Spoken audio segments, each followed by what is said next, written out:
and then take a step. Yeah, okay. So we're going to try and take it one point by one. And just, and Abhik, before I come to you, just getting in Sandeep Yadav in this conversation as well, just if I come to you, Abhik. Sandeep, thanks for joining in as well.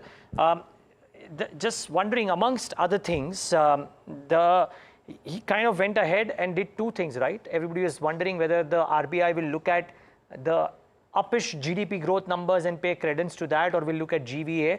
They've upped the GDP guidance to projection to 7.2 from 7.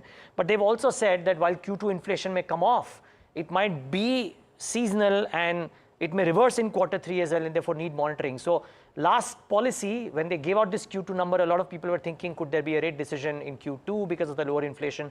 They're kind of negating that as well. Sandeep, are you there? Absolutely.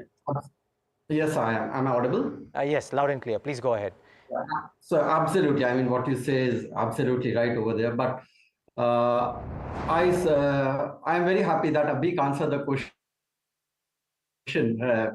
initially before me as well, when he said that probably he doubts, when RBI says that they are not following Fed. Well, I'm in the same boat. While RBI cannot come directly and say we follow the Fed, but a large part of RBI's rate decisions in the last 2-3 years we have seen has been tracking on what Fed have been doing. And we were certainly not on the boat in the last policy when RBI came with the inflation figures that probably RBI will cut the rates soon. We were always on the boat that RBI will cut the rates whenever the Fed is ready to cut the rates and the global central banks are ready to cut the rates, because somehow we are still emerging markets. We cannot take our own path completely diverse from what US is doing because there's currency risk. And today also, after this policy, we believe that RBI's rate cuts have, while they may not be directly linked to what Fed does, but yes, if the propensity of Fed doing a rate cut increases in the next few months, so would RBI's. And I think we've slightly patchy line here, but Abhik, come to you on that. But just one quick follow-up as well. I mean, yes, the RBI will probably not explicitly say things, but for Governor Das to say that while we keep a watch on whether clouds are there or no, but decisions are taken on the basis of local weather, do you reckon that the RBI may take a decision independent of what the Fed does, as some other economies have, or you think that is not really a possibility? They might just do it. I'm not ruling that possibility out, but I think the influence of the Fed is certainly more than what he has characterized it to be. If we get good news on the monsoons, and I think the food inflation is really the bugbear. And because if you look at inflation expectations, etc., it is disproportionately affected by food inflation. So if there are supply side measures and the monsoons pan out well, and we see some softness or stability in food prices, maybe that will induce the RBI to move. We are getting examples from emerging economies as well as developed economies. Take the case of the ECB, which has kind of deviated from this, follow the leader model.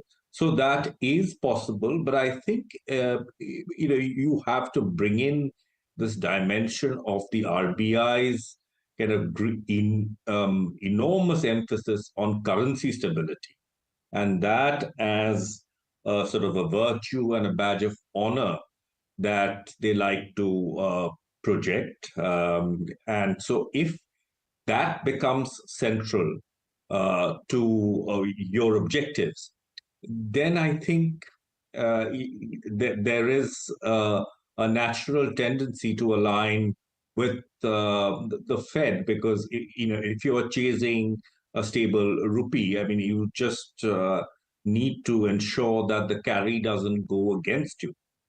Again, we have the bond index inclusion, etc., which might bring in flows. So I'm not ruling out the possibility of a rate cut before the Fed. It has a low probability, but it's certainly not going to happen in the near future. And I personally believe that the chase for the last mile to 4% might just, and I think this is the root of the two dissenters who have disagreed with the consent with the others in the rate call and the stance call, is that if you are constantly, if you are so fixated on this 4% inflation number on a durable basis, then you might end up remaining tight for too long. And we know that monetary policy has lagged effects. So, and especially if you're depending on private investment to drive your cycle going forward, I think the cost of capital does make a difference. Sandeep, you want to finish your view on and your reaction to the policy outcome? I think we lost your audio halfway through. Yes, we did. So I think by and large, it's a non-event. And probably one of the striking phase of this policy was when the governor said that they don't track US Fed. And this is what I was saying when I lost the connection. And while the governor can't really come and directly say that we track the Fed, but as an emerging markets, we have to have a kind of linkage with what US Fed does.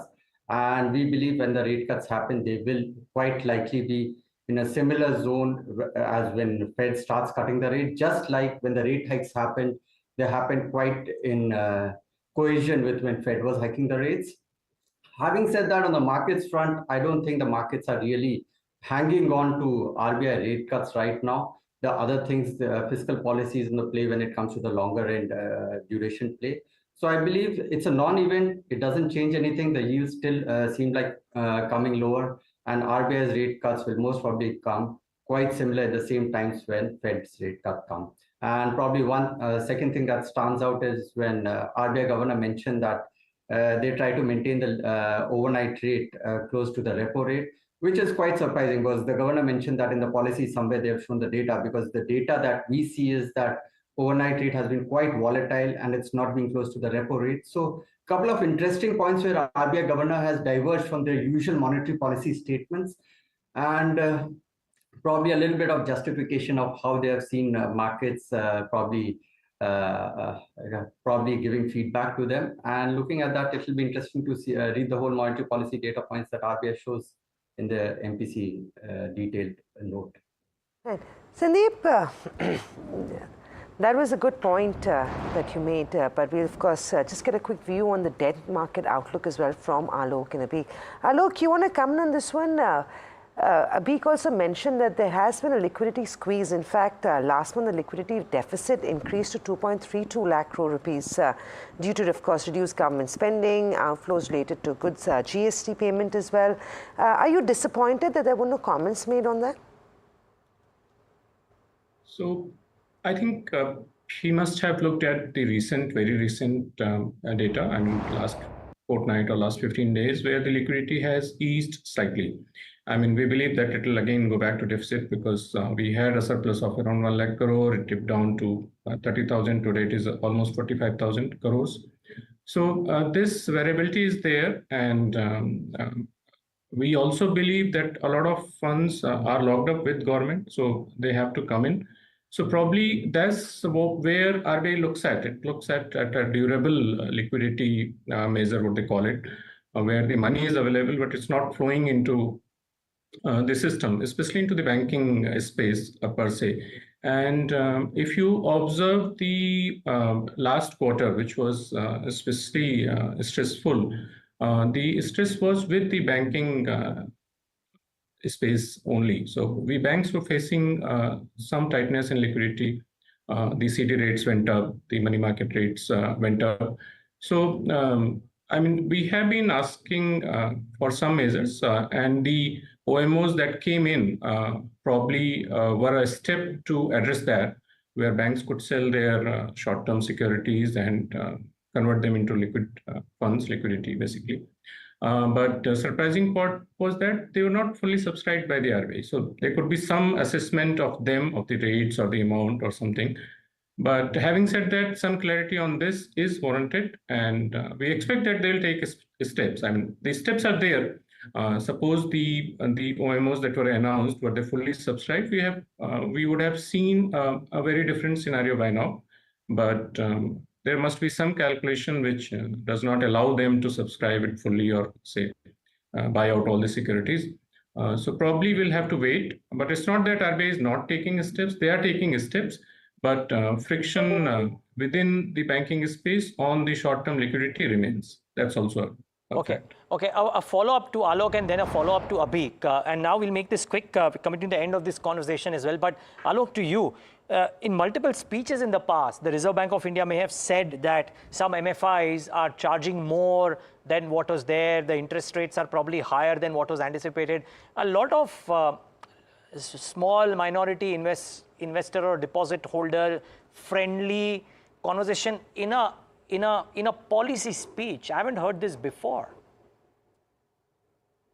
So, so I would say that RBI has been taking steps, and they want the transmission of those steps to happen fully. But we know structurally Indian financial market is slightly frictional. So whether it's repo rate, whether there are other measures, they want to see a quick transmission of their announcement or policy steps that they have taken. And probably the mention of these things in, say, in different platforms or different policy spaces is an assertion that they want the transmission to happen. They want what they have said or what they have announced to be implemented quickly and passed on to the clients. So I don't see beyond that. We all have been sticking to it. We have been following the RBI guidelines fully and complying fully. So, yeah, the transmission will happen. I mean, whether it's the cost of, hidden cost in loans, where maybe in some instances they would have found, or the transmission of the rates or whatever it is there. This is being addressed by the banking industry, and I think we are following the RBI fully. So I don't see it as anything else but the assertion that banks need to do it. One quick question before I quickly get in Vishy as well. Bulk deposit limit has been hiked from 2 crores to 3 crores. What implications would this have for the banking system and for, of course, investors as well? Alok, that question was for you. With the limit on bulk deposit raised from 2 to 3 crores, what will this mean for you as a bank?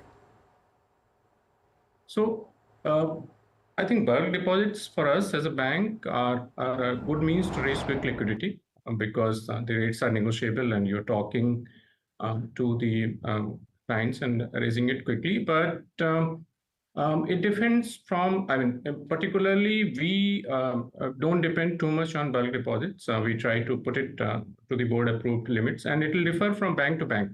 But those banks who have not availed it fully, it's a welcome news for them.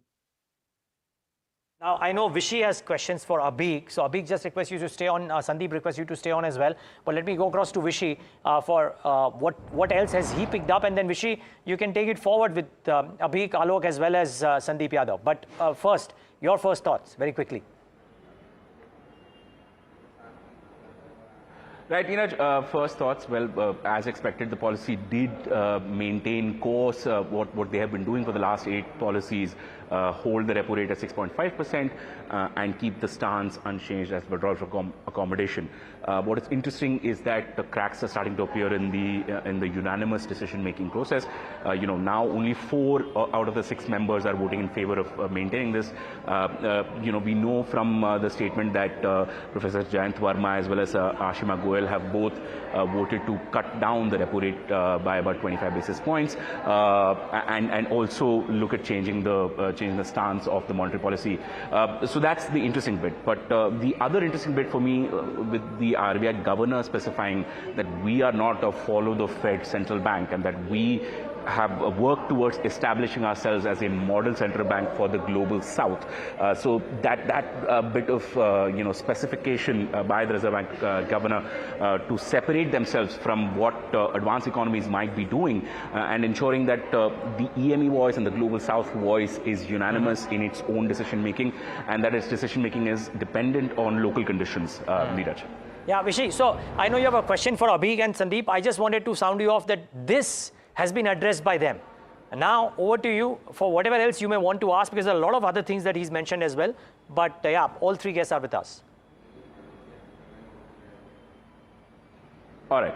So first question to Abhik, I wanted to get a sense from you as to what exactly does the trajectory here look like. I know you may have answered this a little bit, but in terms of inflation, the governor is sounding very, very clear that we are not done. Food inflation is still a big concern. You're still facing a lot of headwinds on a geopolitical tension level. But do you think that the rate cut expectations would be blown out of water? Sorry if you've already answered this. No, I have answered this, but I think it's good to sort of revisit this. I don't think, given the trajectory that they have provided, it is not going down to 4% for the foreseeable future. But I think holding on to the repo rate at these levels would have repercussions for the future. And I think the two members who have disagreed with the others are more forward-looking and hence less data-dependent. And I think there is a fundamental conflict between the two. At some point, we will have to accept the fact that we've not exactly gone down to 4%, but we are sort of kind of in that ballpark, and we'll have to cut. I think that would perhaps come towards the last quarter of this calendar year, and at that time, maybe the Fed would have moved as well, so that consonance will be there. But yes, I mean, I think there needs to be a little more clarity on food inflation and the budgetary situation, which I think is a little different from what the assumptions would have been before the election results came out. There is enough fiscal space, primarily created by the huge RBI dividend that they've paid out, which again the governor alluded to in his speech. So I don't see a fiscal reversal in the trajectory of fiscal consolidation. But these are things that central banks typically want to take on board. But this narrative of internally dependent monetary policy is not just specific to emerging markets. It's also something that the Fed keeps talking about, that we're really not concerned. I mean, and that's somewhat unfair given their power, that we are concerned really about the domestic situation. And if you look at the emerging market, the emerging market dilemma is the fact that they have to follow the Fed if they want currency stability and lower imported inflation, but the Fed doesn't seem to be giving them the leeway. So that is an emerging market problem. It's not just the fact that domestic drivers determine interest rates. That is the paradigm. It's the concern is really among the central banks that the Fed is perhaps not giving them enough leeway. Right, Abhik. My next question is to Mr. Alok Singh. I was listening to you a little earlier when Samir was asking you about the bulk deposit limit. But just to get a banker's view on this, so do you see this as a sort of RBI nudging banks to not depend on this quick liquidity, as you mentioned, this quick liquidity window, and focus on your lower value deposits and try and get that asset liability mismatch in order without really affecting your cost too much? Is that a nudge? So probably they have not said that. Yeah, probably they have not said that. But if you look at the RBI stance recently, apart from the monetary policy, they have been focusing on LCR a lot. They have been reviewing banks. They have brought out guidelines as well on the LCR measurement, which typically forces banks to depend on stable funding, stable liquidity. So as such, they are nudging banks to move towards more stable funding and not depend on volatile funding. Volatile funding means the funding that, if you are aware, and if you look at the LCR criteria, the funding which do not account for more than 30 days window. So whenever they say that, and many different kind of deposits that come from the bulk deposit space do not qualify for that. So in a sense, you are right. The RBI for last, I would say, many quarters have been nudging gradually banks to move to a more stable liability franchise. Probably they have seen some instances, or they believe that this is not a good way to have a dependence on more volatile bulk deposits, or say deposits from interconnected relations, like deposits being placed by financial institutions with other financial institutions and things like that. So you're right in that sense, and we have the feelers with them. We have instructions from them. It's actually correct. Right. Right, Mr. Singh, thank you so much. Neeraj, those are my questions. Back to you in the studio. We, interesting day at the policy, but a press conference is coming up, and we'll try and get some more answers from the RBI governor there. Right, sir. Thank you for that, Rishi. Useful to get your perspective and that conversation going with our guest. Sandeep, one quick question. We've talked about the policy and the outcome and what we've made of it broadly. But give me a sense of what you feel about the 10-year now. Is the trajectory lower? Are we looking at levels of 6.5? Maybe not in the next couple of months, but towards closer to 2025. And is there a recommendation to go out and buy duration at this stage? Absolutely, absolutely. In fact, we have been very clear about that. There's a time to buy duration. Probably I'll not go as far as saying that 6.5% is our target. But rather than putting a number to where the yields would be, I would say that if you are trying to invest in debt, duration is the point to be in. At 7%, it might seem that yields have rallied a lot. But if you see 50 basis points spread over repo is still a rich spread if you take away the COVID times and if you take away the recency bias. 50 basis point is still a very rich spread when rates cuts are in the anvil. Whether they happen 3 months, 6 months, 9 months down the line, no one knows. But we believe that 670 probably is somewhere where I'll say we could easily go in next few months. 650, I'm not so sure, because Indian yields really go 6.5 or lower than 6.5 unless until they are jarring events like demonetization of COVID. But yes, if you have to invest in debt funds, probably duration is the point to invest in right now. Duration looks attractive right now, even right now rather. Alok, Sandeep, Abhik, great having all of three of you on this panel and helping us decipher everything that came out of that much anticipated RBI policy meet. As expected, there was no rate action. Markets though seem to be in a very pleasant Friday morning trade. It's a third straight day of gains coming in. We are back above levels of 23,000 and not letting way. The Nifty pretty much at the day's high point, and Bank Nifty at 49,600. Who's to tell if 50,000 could be hitting the screen as early as next week? Across the board, the breadth of the market also looks promising, and it does seem like we're starting off the new week on a pretty solid note. But all in all, good day of trade despite global cues not being too strong. And of course, Neeraj, no rate action from the RBI, but the market's clearly taking all of that in its stride. With that, we're completely out of time on this edition of India Market Open, but there's a lot more programming on the other side, so stay tuned and keep it with NDTV Profit.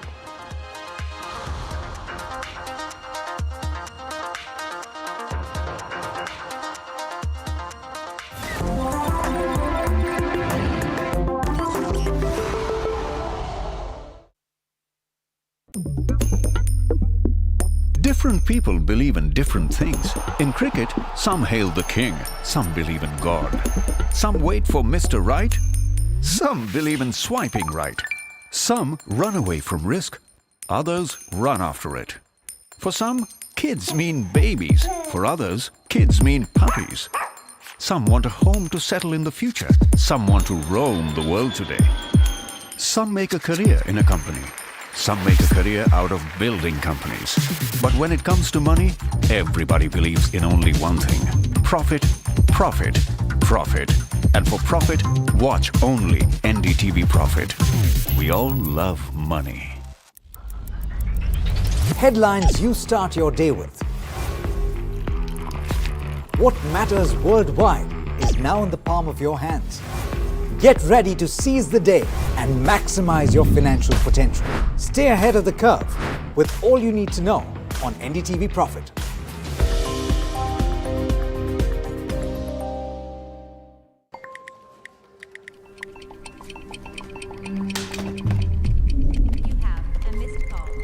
Let's be real, guys. There are many financial experts out there. Which stocks to target? What's good for long term? When to buy? When to sell? How do you stay ahead of all the financial noise to achieve your dreams?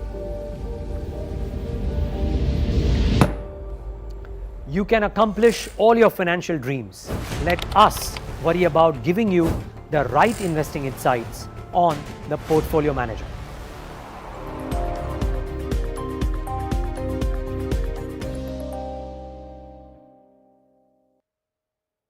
Stock selection isn't an easy task.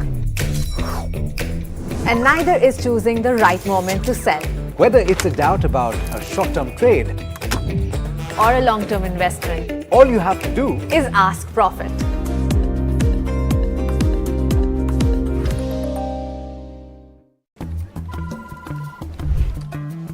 Bro, what are you doing? I'm trading FNOs. So, have you made any money? So it's simple. If you think the market is moving upwards, just buy Nifty call option. But if you think the market could slide downwards, Simplifying futures and options trading. Don't worry about the future. We've got your options covered. Futures and options strategy that will help you move with the tide. An unmissable trade.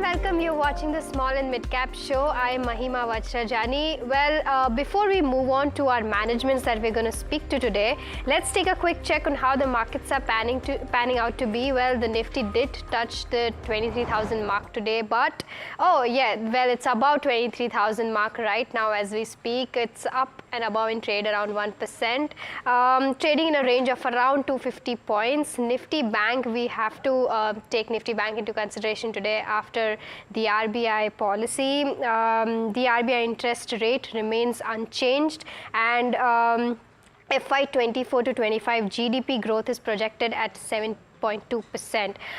Nifty Bank is currently trading at 0.76% higher. In terms of Sensex is trading in a range of around 750 points, currently 1.2% up. In terms of the broader markets, if we can pull up the mid-cap 150, there you go, mid-cap 150 is up around 1%. So pretty much in line with the benchmark. Small-cap 250 up 1.8%. Small-cap 250 is doing a bit better than the benchmark indices. In terms of Nifty Bank, if you can pull up the Nifty Bank constituents, all Nifty Bank, all the banking stocks are doing pretty well in trade today. There you go, all in green. Bandhan Bank taking the lead, 2.5%, Fed Bank, ICICI, PNB, and so on. But let's take a quick check on how the sectors are doing. As far as I know, all the sectors are in green today. There you go. There was Nifty FMCG, which was here and there, but almost all sectors in green, with Nifty IT leading the pack today. Nifty IT up 3%. Now this is, if you can pull up the Nifty IT constituents, there you go. This is on the back of Wipro. Wipro is up 5.2% after bagging a $500 million deal. Now, in terms of other stocks, Emphasis is up around 4.36%, Persistence is up around 4.02%, Coforge is up around 4%. But there is one more IT stock in focus, that is Mastech. It did touch an intraday high of almost 15.85%, currently trading at 9%. This is on the back of a news. It did sign a deal with NVIDIA for something called an iPro. It's a software that they're building. Let's take a quick check on what Heritage Foods is doing. If we can see, Heritage Foods has been constantly gaining since the past 4 days. The stock is up and about in trade after Chandrababu Naidu won the elections. It's a stock which is it's a company which is founded by Chandrababu Naidu himself.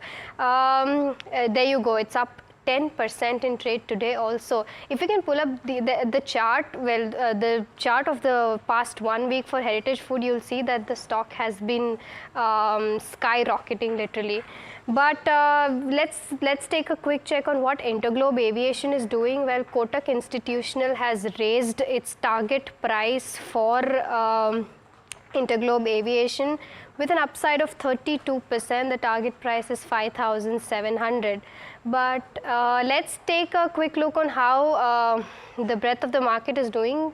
The breadth of the market is skewed towards the buyers today. The buying side is almost 6 times more than the selling side. But I'll shift focus to Borosil Scientific Limited. Borosil Scientific Limited got listed on the BOSIS today. It was an arm of Borosil Limited. The stock listed with an upper circuit. There you go. Currently, it's priced at 156.7. Well, but I'll not take a lot of your time to talk more about what Borosil Scientific means. What is the roadmap ahead? Let's welcome Pradeep Kheruka, promoter of Borosil Group, and Vinayak Patnakar, whole-time director, chief executive officer of Borosil Scientific. Welcome to the show, gentlemen. My first question to you is that, firstly, congratulations on the listing of the company. And my first question to you is that what are the kind of synergies that you're expecting from this listing?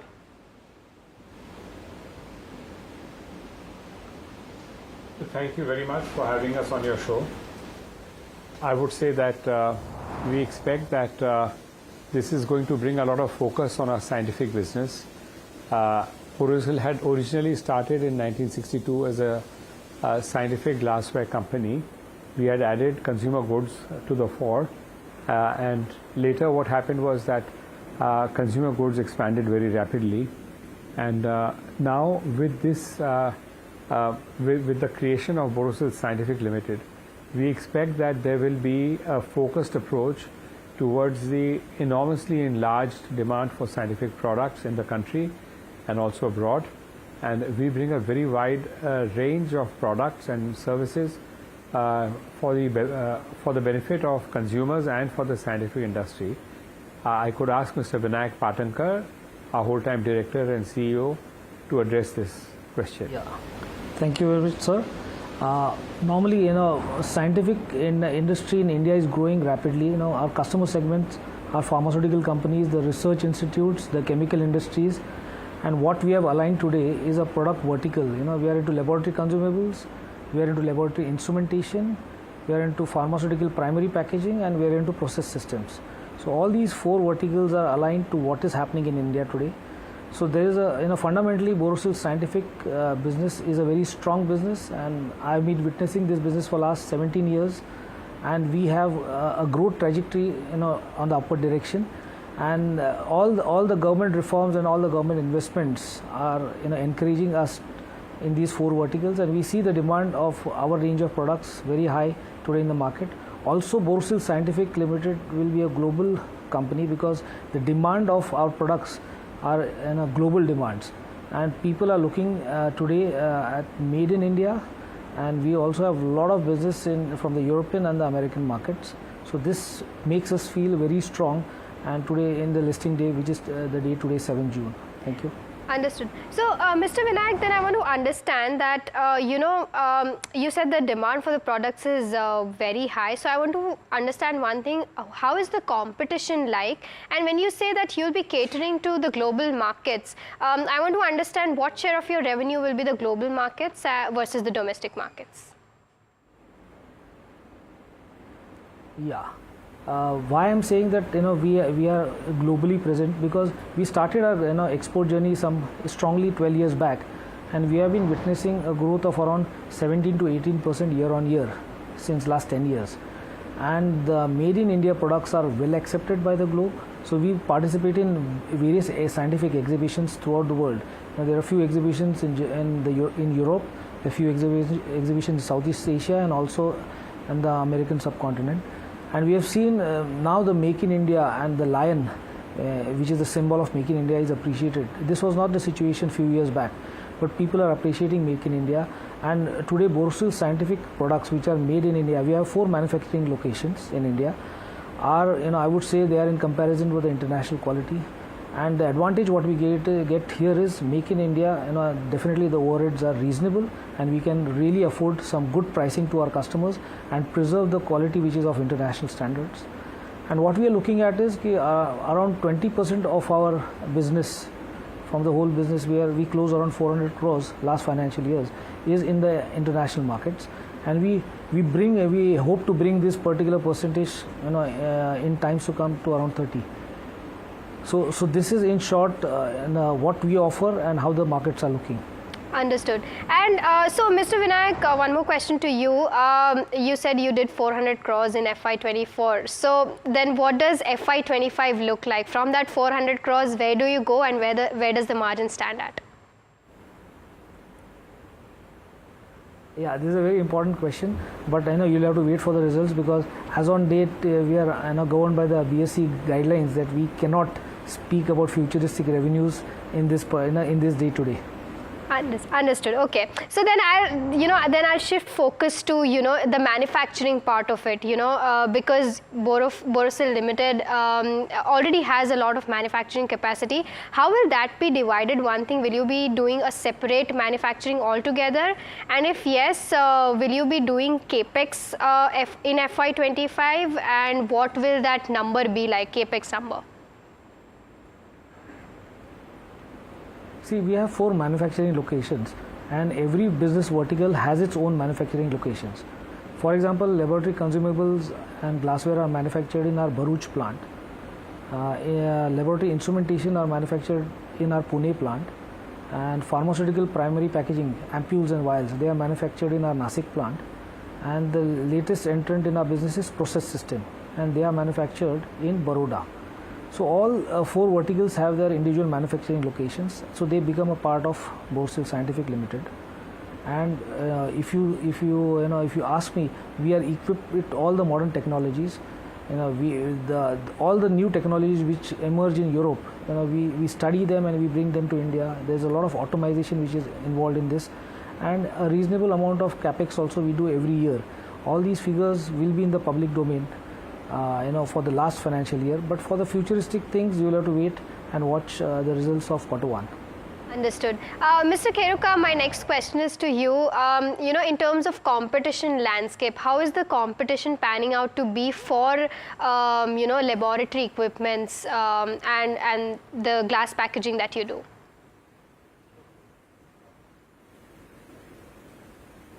If you don't mind, can I take this question? Sure. You go ahead because I can't hear you. Yeah. So sure. I'll take this question. Competition. See, basically this business is fundamentally very strong, and there is no great competition in laboratory consumables from the domestic players. We are the number 1 players in India, and we control lab consumables around 67 to 68% of the market share, and this has been the market share for quite some time now, for a few years. In the laboratory instrumentation, the concept here is import substitute. There are a lot of imports which happen from Europe and US, and these import happens at quite high cost. And why we came into this particular business is we can give quality goods at a reasonable price, and the Indian scientific community can really depend on India. So this is an import substitute for instrumentation. Regarding pharmaceutical primary packaging, we are emerging this business because we took over this business around 5 to 6 years back, and there has been around 15 to 20% growth year on year in this particular business.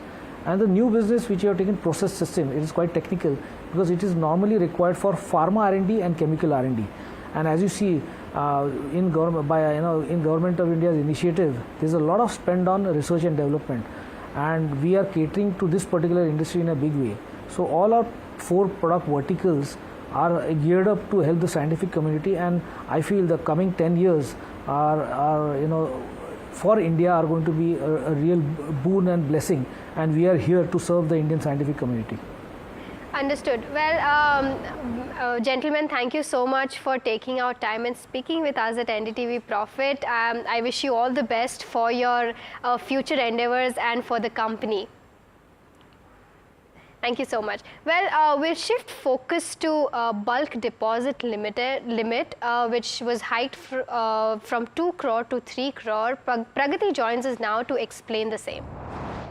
Thanks, Mahima. Yes, so in the monetary policy address, while announcing additional measures, Governor Shaktikanta Das announced that RBI has proposed to review and hike the limit of bulk deposit from 2 crore to 3 crore rupees. Now, the guidelines or the revised guidelines that will be issued are applicable naturally on all scheduled commercial banks, small finance bank, and even local area banks, for which the idea of this bulk deposits or defining the bulk deposits has been now introduced. So what exactly in a nutshell is happening here is that RBI has reviewed the entire system of bulk deposit and has mainly proposed to revise the definition of bulk deposits as single rupee term deposits of 3 crore and above. Now, in terms of the first take and how we've analyzed it and had a quick chat with a couple of people, is that it is expected to have an impact on both depositors and bankers. While for depositors, it might be somewhat negative, not entirely, because we are yet to get a better sense of it. For banks, it may be a little bit positive. The first instance or the first understanding that we got from the people we spoke from is that as someone who already has a share of 2 crore rupees, which was anyway the previous limit of bulk deposits, it is not very difficult to have a 3 crore rupee also. So now that the limit has been hiked, it will hit the depositors because their ability to get a better rate of interest in terms of high bulk deposits will go down eventually. Another banker that we spoke to also said in terms of banks, it won't have much impact, but yes, marginally the cost of funds may come down. We spoke to Ajay Kanwal, who is the MD of Jana Small Finance Bank. He said that this move also signals RBI's efforts in order to ensure that the movement is now towards retail deposits, because since the limit has been hiked, he said that the retail deposits as a percentage will now be higher with this revised classification. In fact, he also said that it gives a sense that 2 to 3 crore bracket, or the 3 crore that is the new limit that has been hiked, is a sticky deposit and not necessarily a high value deposit. That's the first take for you. We'll bring you more details as and when we have more conversations with people. Understood. Well, Pragati, thank you so much for breaking that down for us. But before we end the show, let's take a quick check on how the markets are doing right now. If we can pull up the Nifty 50, where the Nifty 50 has crossed the 23,000 mark and it is not coming down now. It's up and above in trade around 1%. Sensex is also trading within the same range, up 1.1%. Let's pull up Nifty Bank. What is Nifty Bank doing? Post the monetary policy, Nifty Bank is up 0.7%.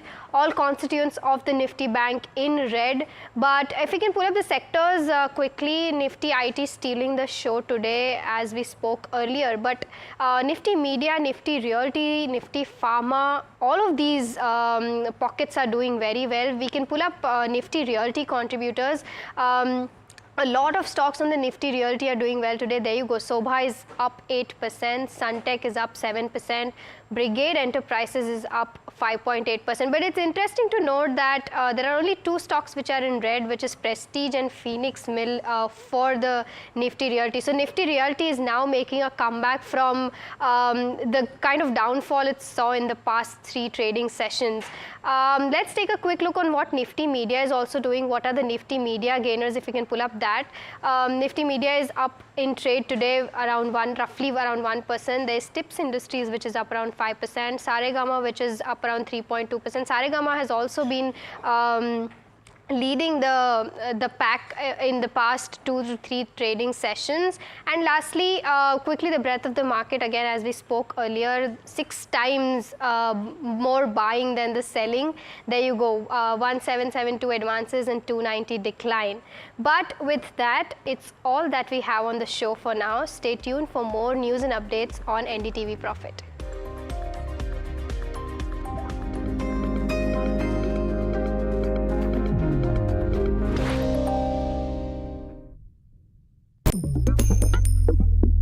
Different people believe in different things. In cricket, some hail the king, some believe in God.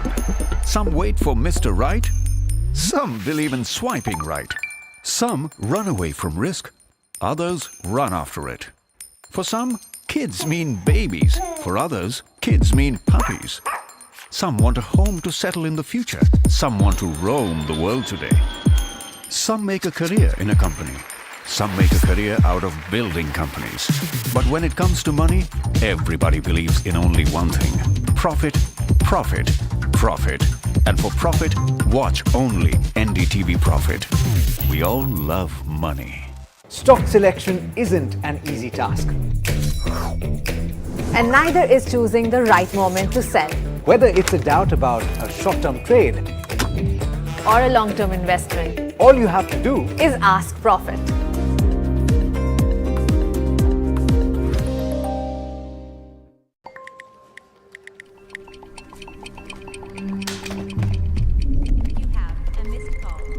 Let's be real, guys.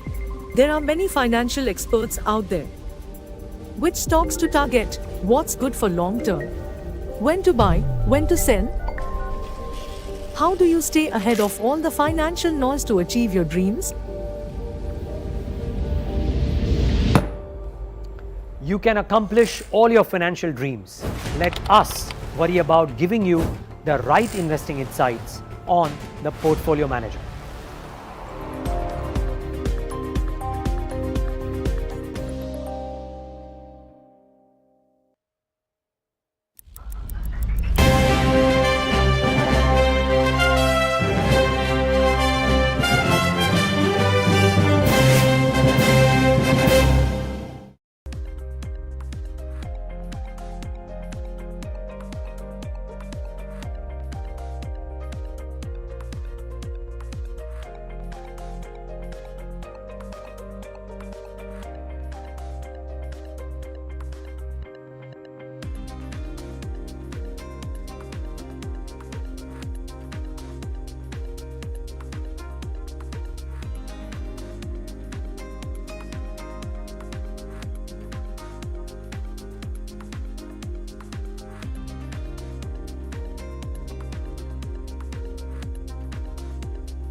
Hi, thanks so much for joining in. You're watching Ask Profit on NDTV Profit. My name is Alex Matthew, and this show is geared towards getting you answers to all of your stock-related questions. If you've got them for us, you can send them to us on any one of our social media platforms or the number that's currently flashing on your screen.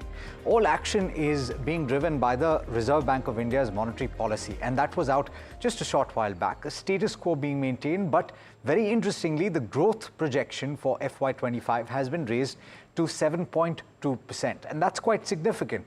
There have been also a few other changes that have been suggested on the regulatory front, and we'll get to that in just a bit. But the equity markets are looking sanguine as things stand right now.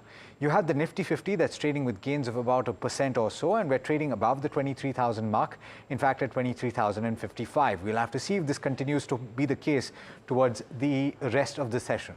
Now, the broader market's also looking quite good, and in fact you have the mid-cap index that's gaining about 1% or so, and the small-cap index at very close to the high point of the day, up as much as 1.8%. And understandably, therefore, the market breadth very firmly tilted in favor of the advances. Take a look at the contributors on the Nifty 50 then, and you've got Infosys that is gaining in trade, Reliance Industries providing a bit of support as well, ICICI Bank, and in fact I would say most of the Nifty 50 is in the green. A few losers, of course, the likes of SBI Life as well as Coal India and Bajaj Auto losing ground today, but not very sharp contribution to the declines. In terms of sectors that are moving in trade today, let's pull that up as well. And in fact, you will see that most sectors are currently, in fact, all sectors are currently in the green, led by IT today. Of course, there is a significant development for IT in the form of an order win for Wipro, and that is probably having a little bit of a bearing. But broadly, this is a lot of interested buying in the sector. Realty is doing reasonably well, gains of about 1.5%. Metal looking good, up about 1% or so. In fact, like I said, most sectors in the green. We're joined by Lancelot Dicuna this morning, and we will also soon be joined by Rajat Bose. Lancelot, morning. What can you tell us about what you're making of the equity markets right now? Sharp bounce back from the low point of the week, and it means that the domestic investor is buying, is deploying at strategic levels.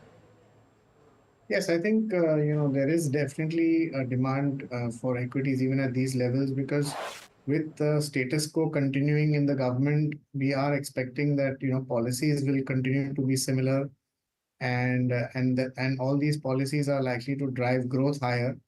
Similarly, we saw that even the forecast from the RBI, was 7.525, and that is something which is good for the markets, because if you've got a good growth, then corporates will also benefit from that growth. And in turn, economy growing means a lot more opportunity for companies to make higher profits and increase their market penetration. So all in all, I think the outlook has now settled. The event is over, and now we are seeing some kind of consolidation. And there will be, sectors and companies where valuations have become reasonably attractive. And that's where I think you'll start seeing the movement of funds into those sectors and those companies. Very quickly then, which are those stocks and sectors that you're seeing that currently have value, Lancelot? And then we'll jump straight into the queries. Yeah, so I would look at, like for example, the IT segment. If you look at most IT companies, they've been flat for better half of 12 months to 24 months.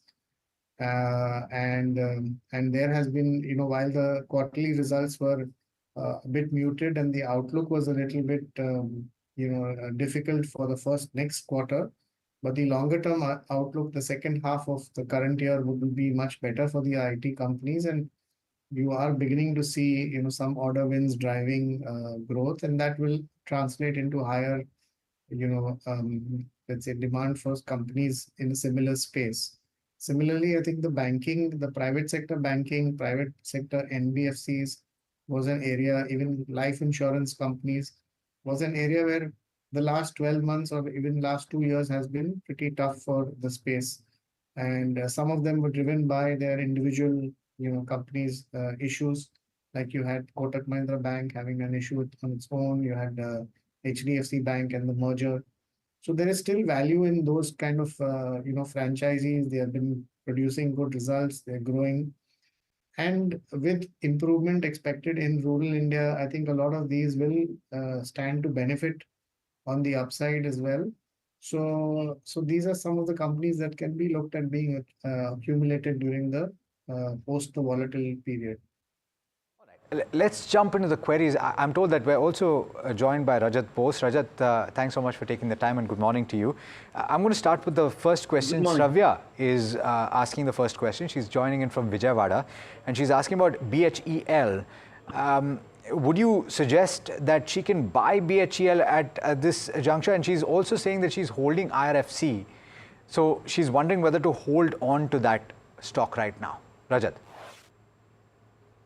I would say that BHEL actually, on the day when there was a big fall, it went down with a lot of high volume. And this time on a recovery trail, it could not really clear its 20-day exponential moving average. And now it is below even its 9-day exponential moving average. So I wouldn't definitely suggest that she can buy WHALE right now. And regarding IRFC, similarly, I would say, Alex, one thing I would like to mention here is that technically this market is still very overstretched, and the negative divergence on the 14 RSI on the weekly chart is still there. So there would be a correction. There would be a retest of the 200-day exponential moving average. So here, I wouldn't say that most of the stocks you will find that they are either you book profits or you may hold on. If you are a long-term investor, you can continue to hold on. But anybody looking at short-term, this is not the time to buy. Okay. All right, and we'll get several of the individual stocks also addressed. But the next question we're taking is from Raj Kumar. Raj Kumar is asking about Borosil Renewables, which he's holding at levels of 564. He's tuning in from Bengaluru. He's asking whether to hold on to this. Lancelot, what's the view on the fundamentals for this stock? I think fundamentals remain good, but the stock had a stellar run-up in the last year or so, and now seems to have made some kind of a correction, is improving. But if one looks at the business potential, the business is good because you are seeing a movement into the solar space. The government is also encouraging significant investment by individuals into the solar space. And long-term outlook is good. But however, when you're paying a high price, then obviously if earnings do not grow, then maybe some swift disappointments in terms of the price. So one has to be a little careful rather than investing at higher levels. Wait for maybe a correction, and the correction would be a good time to enter this company. The next stock that we're taking is RBI Renewables. And this is a question coming in from Amjad. Amjad is asking whether he should hold on.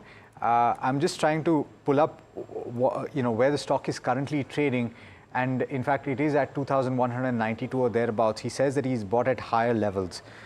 Any view on the charts, Rajat? What should he do if he's bought at much higher levels than it currently trades at? What is the stock? We're talking about RBI Renewables. RBI? Yeah, that's right. It's currently at a lower circuit. RBI Holdings. Sorry, I can't find the stock. Lancelot, are you familiar with RBI Renewables? It's currently at a lower circuit. It's trading at 2192. So I have no coverage on this stock as well. Okay. So maybe we can circle back and see if we can get Rajat to look at the chart later. But in the meanwhile, let's talk about Canara Bank then. From the banking space, Jay Krishnan from Kozhikode is asking about whether or not it can be bought at the current level. Lancelot, what's the view on the fundamentals of this one? So I think yes, Canara Bank is looking good. We have seen good results coming this year. And given that the bank is now, the mergers are complete, and you are seeing, some synergies in terms of the cost reduction, and I think with the improvement in net interest margins, the outlook for the next 12 months would be good, and you would see better results coming in from Canara Bank, and that would drive, valuations or share prices higher as well. So one can look at, accumulating the stock even at the current levels. The next one is from Pawan. Pawan's writing in from New Delhi and asking about RITES, which has been bought at levels of 550. Rajat, the view on RITES, would you hold or sell this? It's currently trading at 646, and so therefore Pawan's making a bit of a profit.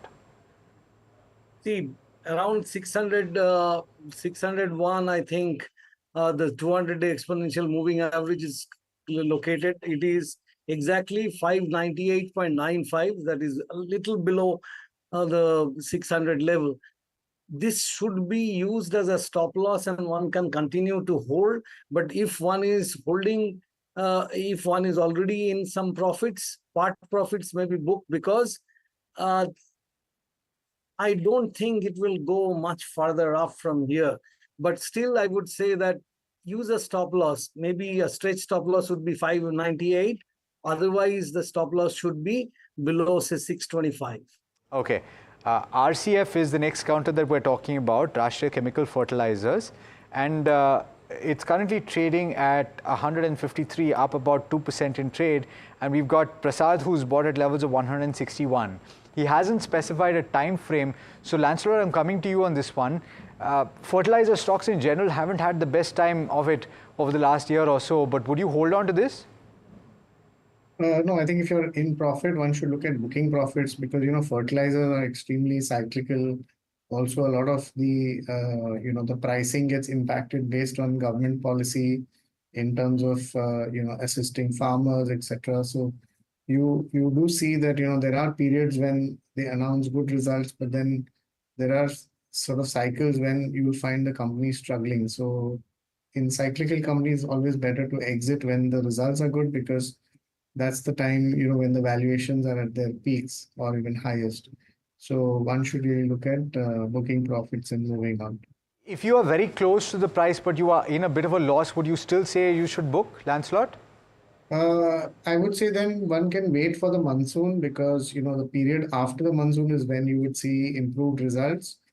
And say September results, when they are announced, you would get a better sense of how the companies performed. And given that the outlook for monsoons at the moment is positive, one can afford to take that call and wait it out for the next 3 months and then decide. All right, we have to slip into a very quick break, but on the other side, we'll talk about a development from today's RBI Monetary Policy, where there is a change in the definition of bulk deposits, and this will affect a set of deposits. Lancelot, as well as Rajat, thanks so much for joining in, and we will take this forward the next time we meet. Do stay tuned, viewers. We'll be back on the other side to talk about bulk deposits.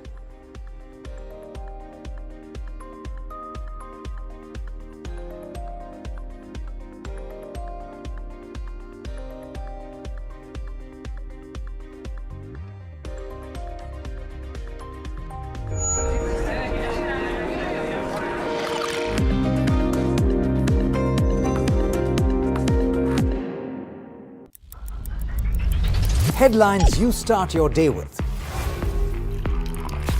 What matters worldwide is now in the palm of your hands. Get ready to seize the day and maximize your financial potential. Stay ahead of the curve with all you need to know on NDTV Profit.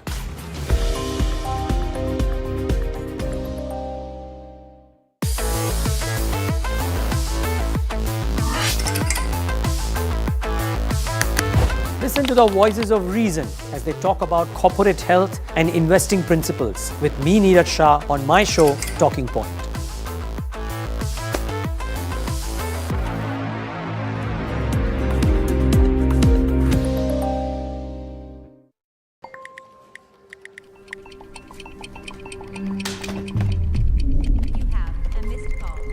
Let's be real, guys. There are many financial experts out there. Which stocks to target, what's good for long term, when to buy, when to sell. How do you stay ahead of all the financial noise to achieve your dreams? You can accomplish all your financial dreams. Let us worry about giving you the right investing insights on the Portfolio Manager.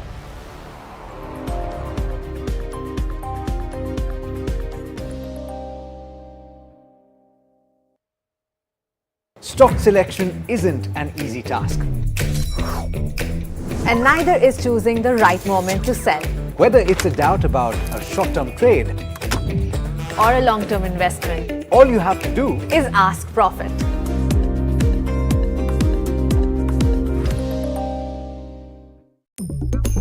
Different people believe in different things. In cricket, some hail the king, some believe in God. Some wait for Mr. Right, some believe in swiping right. Some run away from risk, others run after it. Some make a career in a company, some make a career out of building companies. But when it comes to money, everybody believes in only one thing: profit, profit.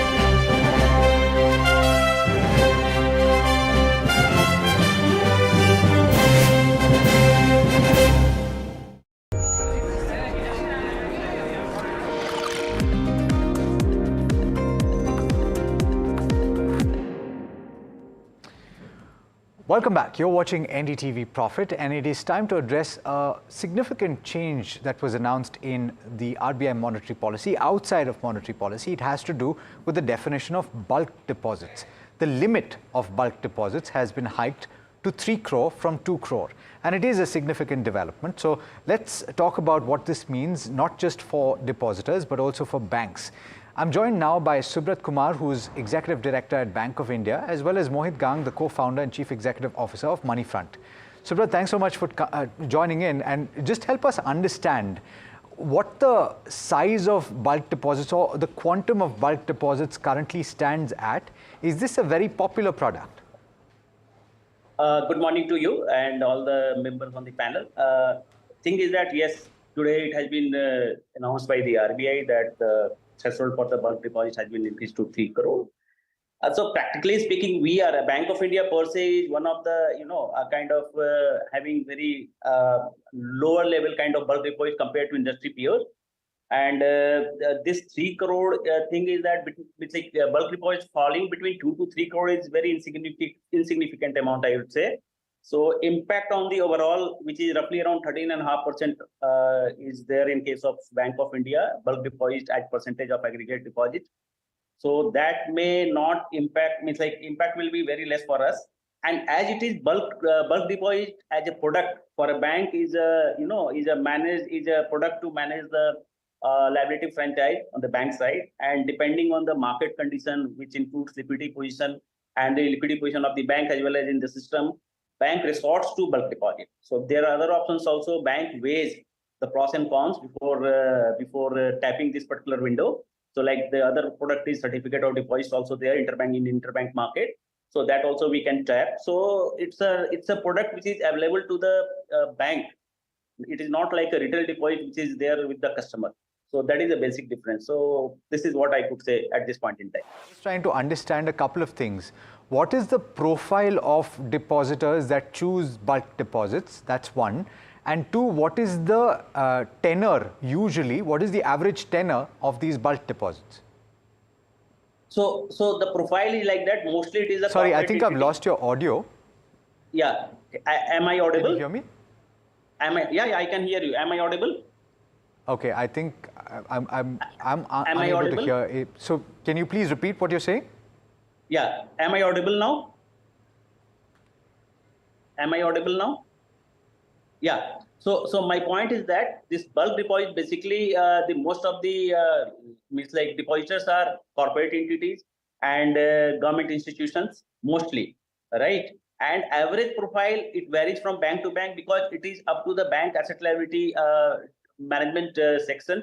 They decide to tap the bulk deposit, and the tenor will be decided by them only. It is at the bank's discretion. Suppose based on the liquidity position, structural liquidity position and all, right? So average tenor, you cannot say, maybe today I need a deposit for 3 months segment, so I will only tap the 3-month segment.